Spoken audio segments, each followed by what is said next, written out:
Wacana mengembalikan pemilihan kepala daerah melalui DPRD berawal dari pernyataan Ketua Umum Partai Golkar Bahlil Lahadalia di puncak HUT ke-60 Partai Golkar di Sentul, Bogor. Bahlil bilang, perlu reformulasi sistem politik karena biaya pilkada sangat tinggi. Pilkada rasa pilkades, kata Bahlil. Yang hampir suaranya semuanya sama, kok pilkadanya kosnya tinggi ya? Dalam kajian banyak Partai Golkar, Bapak Presiden, ada suara-suara yang muncul dari kajian kami.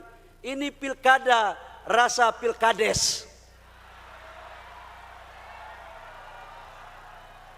Partai Golkar telah berpikir bahwa ke depan harus ada satu formulasi yang tepat.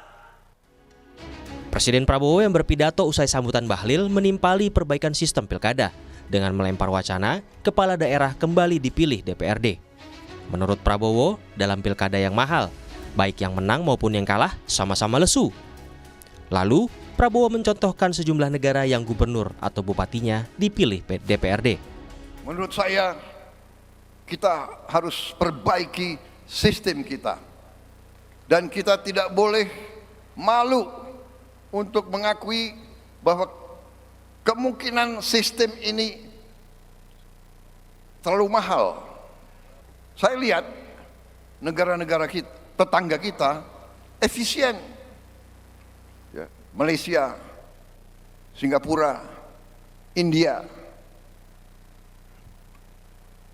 Sekali milih anggota DPRD, sekali milih, ya sudah.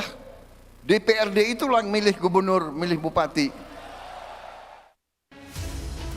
Pakar Hukum Tata Negara Universitas Andalas Ferry Amsari mengkritik wacana kepala daerah dipilih DPRD dengan alasan biaya pilkada mahal. Ferry mempertanyakan, jika pilkada memang perlu dievaluasi, mengapa langsung disimpulkan pilkada diubah tidak langsung? Ferry mengendus ada motif politik di balik wacana ini.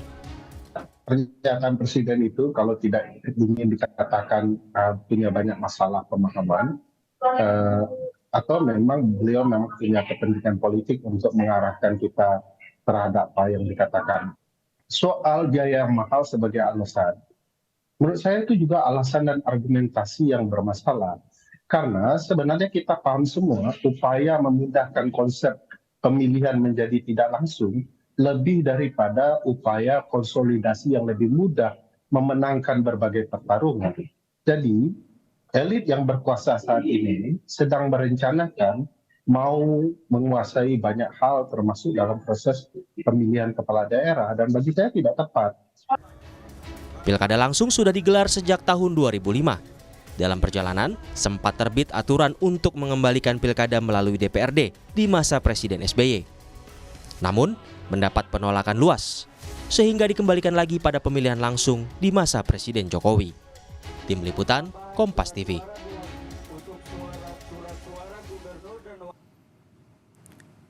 Mengapa Presiden Prabowo Subianto melempar wacana kepala daerah dipilih oleh DPRD? Mengapa pula wacana yang dilempar Presiden ini segendang seirama dengan suara partai-partai politik pendukungnya? Kami diskusikan bersama Ketua Komisi 2 DPR RI fraksi Partai Nasdem Rifki Nizami Karsayuda dan pengamat politik Badan Riset dan Inovasi Nasional Siti Zuhro. Assalamualaikum, selamat sore semuanya. Waalaikumsalam, selamat sore. Terima kasih semua sudah hadir dalam diskusi kami kali ini. Kalau kata Bung Ferry, ini alasan kalau kemudian pilkada harus dibuat tidak langsung karena biayanya mahal kalau pilkada langsung tidak masuk akal, Pak Rifki. Jadi alasan sebetulnya adakah maksud lain secara politik untuk coba membuat agar pilkada ini dibuat tidak langsung biar program-program dari pemerintah pusat sejalan dengan pemerintah di daerah juga? Satu, secara institusional, wacana yang berkembang 1-2 hari belakangan ini itu kan belum terlembagakan di DPR. Kami sekarang sedang melaksanakan reses sampai dengan minggu kedua bulan Januari tahun 2025. Dan yang kedua yang perlu saya sampaikan adalah bahwa pemerintah juga belum pernah menyampaikan usulan revisi terhadap undang-undang pemilu, baik itu pemilu itu sendiri maupun pilkada, Undang-Undang Nomor 10 Tahun 2016. Bahwa apa yang telah disampaikan oleh Presiden Prabowo Subianto dalam HUT ke-60 Partai Golkar itu saya kira adalah sebuah diskursus yang perlu untuk kemudian kita jadikan bahan, melakukan diskusi lebih mendalam, termasuk dalam proses legislasi yang terjadi di antara DPR maupun dengan pemerintah. Yang kedua ingin saya sampaikan adalah bahwa DPR termasuk Komisi 2 di dalamnya berencana untuk membentuk omnibus law politik, di mana di dalamnya terdapat bab terkait dengan pemilu, bab terkait dengan pemilihan gubernur, bupati, wali kota atau pilkada, bab terkait dengan partai politik, termasuk bab yang menyusun terkait dengan hukum acara sengketa pemilu. Nah, hal-hal ini dalam proses legislasi belum dilakukan, prosesnya dilakukan. Tapi kalau saya, Sehingga sorry saya potong di situ, kalau kemudian mempertimbangkan pernyataan Presiden tadi bahwa pilkada harus kembali tidak langsung, mengingat pilkada langsung berbiaya mahal. Sementara kita pindah dari yang awalnya dari DPRD jadi pilkada langsung untuk menghindari politik uang itu tadi. Logis nggak tidak menurut Anda? Kalau Anda tanya saya sebagai Ketua Komisi 2, jawaban saya harus saya jawab dulu proses. Baru kemudian saya akan jawab secara substansi. Kalau Anda tanya secara substansi, guidance utama kita dalam konteks pemilihan gubernur, bupati, wali kota adalah pasal 18 ayat 4 Undang-Undang Dasar Negara Republik Indonesia tahun 1945 yang menyatakan bahwa gubernur, bupati, wali kota masing-masing sebagai kepala pemerintahan provinsi, kabupaten, kota dipilih secara demokratis. Karena itu kemudian norma yang ada pada konstitusi itu membedakan antara pemilihan presiden, wakil presiden dengan pemilihan gubernur, bupati, wali kota. Jika dalam konteks pemilihan presiden, wakil presiden jelas disebutkan di dalam konstitusi bahwa harus dipilih secara langsung. Tetapi kemudian dalam konteks pemilihan gubernur, bupati, dan wali kota normanya adalah demokratis. Karena itu langsung ataupun tidak langsung, sepanjang kemudian kita pastikan memiliki derajat demokrasi yang benar, dia bisa diterima oleh Komisi 2 DPR RI. Nah, kalau kita bicara lebih efektif mana, efisien mana, kita harus lakukan evaluasi dengan benar. Nah, Komisi 2 menjadwalkan evaluasi ini setelah reses, setelah juga seluruh tahapan pemilihan gubernur, bupati, wali kota, termasuk sengketa yang sekarang dimulai di Mahkamah Konstitusi itu selesai. Saya kira tidak adil rasanya kita melakukan evaluasi secara menyeluruh, sementara proses tahapan sedang berjalan. Apa untung dan ruginya secara politik, Bu Wi, kalau kemudian pilkada kita berubah dari awalnya langsung menjadi dipilih oleh DPRD?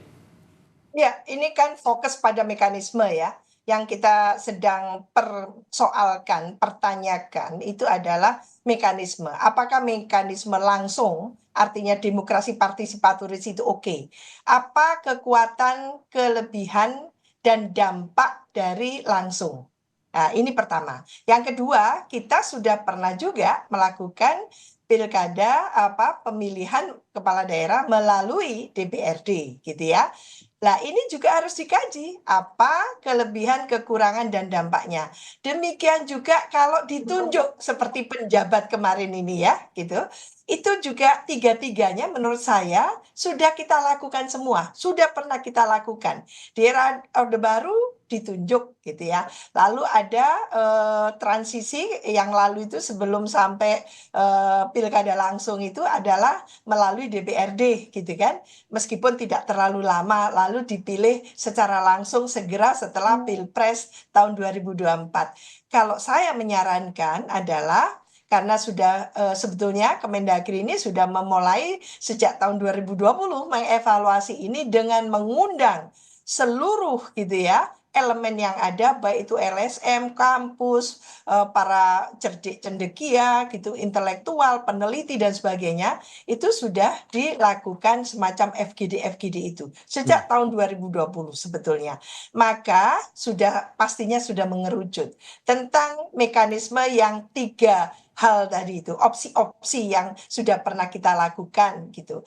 Lah, kita pilih saja di mana opsi yang paling kecil dampak-dampak atau resikonya berkaitan dengan terwujudnya pemerintahan yang baik itu. Pemerintahan yang governability. Nah, kita merasakan bahwa praktek pilkada langsung saat ini sejauh tahun 2005 sampai 2024 itu ternyata kok merusak gitu kan. Merusak birokrasi daerah, birokrasi jadi tersekat-sekat, tidak fokus gitu ya.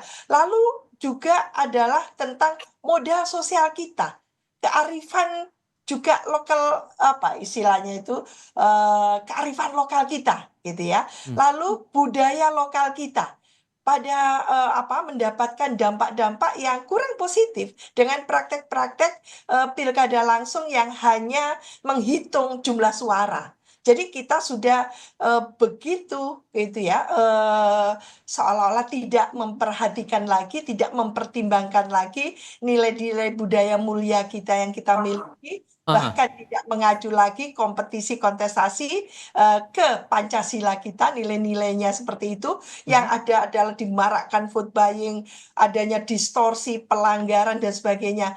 Lah pertanyaan besarnya, apa yang salah dengan pilkada langsung? Oke. Sehingga muncul usulan tadi itu. Maka menurut saya ini kita belum sampai titik pilihan pada non pilkada langsung, tapi apa dampaknya? Kalau dampaknya serius ya, membuat kita menuju Indonesia emas ini jadi terhambat gitu ya. Sehingga memungkinkan tidak menurut Anda kalau konteksnya pilkada tidak langsung ini kembali mengemuka dan bisa diterapkan? Itu memungkinkan atau tidak menurut Anda, Bu Wi? Tidak ada yang tidak mungkin. Kalau memang akhirnya ditemukan dampaknya ternyata mekanisme pilkada langsung gitu ternyata kok jauh lebih mengerikan gitu ya.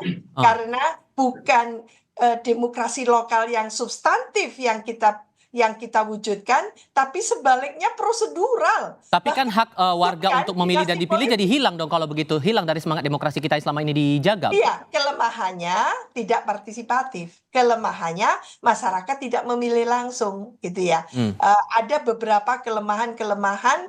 Demikian juga melalui DPRD ya, kelemahan pilkada langsung juga ada kelemahannya. Maka saya menyarankan hitung secara cermat. Sandingkan 3 opsi tadi. Pak Rifki, begini, karena kan ada juga kalau kita tarik ke belakang pernyataan dari Pak Prabowo, harapannya apa programnya di pemerintah pusat bisa dijalankan sama dengan pemerintahan daerah. Apakah ini juga menjadi pertimbangan juga buat DPR ke depannya, masalah omnibus law politik yang Anda katakan itu, agar proses konsolidasi di tingkat nasional ini bisa dijangkau di daerah dan peluang untuk DPRD memilih kepala daerah ini masih akan dipertimbangkan di DPR?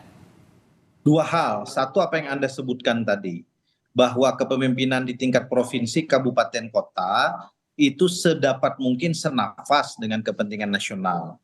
Kita tahu bahwa portofolio koalisi Indonesia Maju Plus saat ini juga merupakan koalisi mayoritas di tingkat provinsi, kabupaten, kota. Maka secara logik kalau ini diterapkan mestinya juga akan menghasilkan kepemimpinan di tingkat daerah yang senafas dengan bangunan koalisi di tingkat nasional. Tapi ini kan baru diterapkan kalaupun kita lakukan revisi dalam 1-2 tahun ke depan akan diterapkan pada 2029 yang akan datang.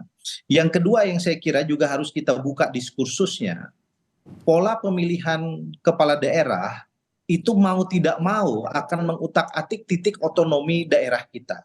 Apakah itu di tingkat provinsi, kabupaten, kota, atau kita semakin kemudian mengurangi derajat desentralisasi kita di tingkat daerah. Tapi tidak mengurangi hak demokrasi masyarakat untuk memilih dan dipilih juga kan Pak? Tadi saya udah katakan kalau itu. Tadi kan saya udah bilang guidance kita yang utama adalah pasal 18 ayat 4. Bahwa pemilihan gubernur, bupati, dan wali kota harus dilakukan secara demokratis. Saya ingin mengatakan demokratis itu bukan berarti langsung. Nah karena itu apa yang dikatakan Mbak Wiwi, kita ini punya pengalaman panjang. Kalau saya mau tambahin apa yang Mbak Wiwi bilang, Undang-Undang nomor 1 tahun 1145, undang-undang pertama kita itu adalah undang-undang tentang pemerintahan daerah.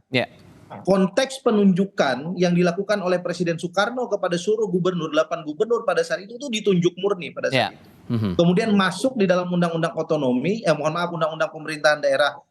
Pada masa Orde Baru, DPRD mengusulkan, tetapi usul DPRD tidak mutlak.